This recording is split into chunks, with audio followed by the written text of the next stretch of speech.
मैं doctor Sanjay Sharma, pain physician. अक्सर जो कमर दर्द के रोगी होते हैं काफ़ी लंबे टाइम तक, जिनको कमर दर्द की समस्या रहती है, जिसे हम क्रॉनिक लो बैक पेन कहते हैं। एक्यूट पेन तो एक शॉर्ट ड्यूरेशन का जो समय होता है, उसमें हम यदि कोई दर्द होता है 3 महीने से पहले का, उसे हम एक्यूट पेन की डेफिनेशन में लेते हैं। 3 महीने से जब ज़्यादा हो जाता है तो उसको हम क्रॉनिक पेन की डेफिनेशन के अंदर से कंसिडर करते हैं।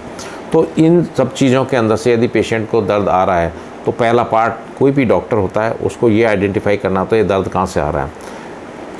30 to 40% केसेस जो हमारी कमर के दर्द जिसमें एट्रीब्यूट करते हैं, उसके अंदर से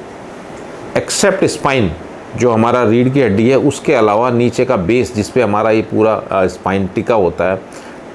जिसे हम सैक्रम कहते हैं, और उसके साइड के अंदर से 2 विंग होती हैं जिसे हम इलैक बोन कहते हैं, उन दोनों के बीच में जो जॉइंट बनता है उसको सैक्रोइलैक जॉइंट कहते हैं। क्योंकि पूरी बॉडी का जो वेट है वो वहीं से ट्रांसमिट होता है।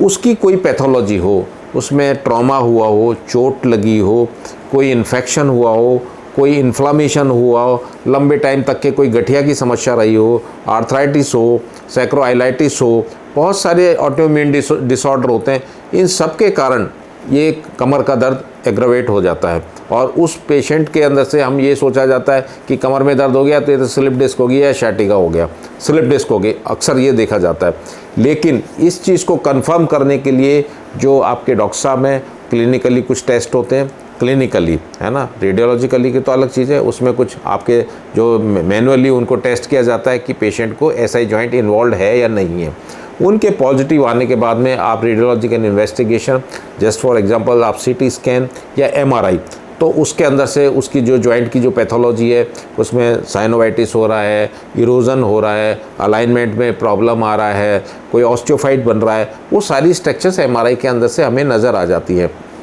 तो वो कंफर्म होने के बाद में पेशेंट को हम फ्लोरोस्कोप पे एक बार असेस करें या यूएसजी गाइडेंस पे असेस करें कि yes it is a confirmatory, तो उसके अंदर से पहले हम डायग्नोस्टिक टेस्ट करते हैं उसको देखने के लिए कि हाँ कि इसी जगह से दर्द आ रहा है। तो और उस चीज़ के लिए यदि यथासंभव हो उसको जो मेडिसिन है, जैसी बीमारी है उसकी, ट्रॉमा के लिए अलग इलाज होगा, इन्फ्लामेशन के लिए अलग होगा, आर्थराइटिस के लिए अलग होगा, सब बीमारियों के लिए अलग अलग मेडिसिन होती हैं, है ना। तो और इसके साथ में जब डायग्नोस्टिक टेस्ट करते हैं तो वो उसके अंदर से उसको आराम आ जाता है, तो फिर हम मान लेते हैं कि कन्फर्मेटरी है। उसको रेडियो फ्रिक्वेंसी एब्लेशन एक टेक्निक होती है जिसमें कूल्ड आरएफ होता है या कन्वेंशनल थर्मल आरएफ होता है। ये 2 बेहतर टेक्निक हैं जिसमें कोई सर्जरी की ज़रूरत नहीं पड़ती और मरीज़ का दर्द ख़त्म हो जाता है। और उसके साथ साथ में कि कुछ एक्सरसाइज हैं जो एक क्वालिफाइड फिजियोथेरेपिस्ट वो उनके साथ में उसको कराते हैं, तो उस पेशेंट को जो दर्द की इंटेंसिटी है वो ख़त्म हो जाती है और अपना मेडिकल ट्रीटमेंट लेते हुए इस बीमारी से हम निजात पा सकते हैं। Thank you.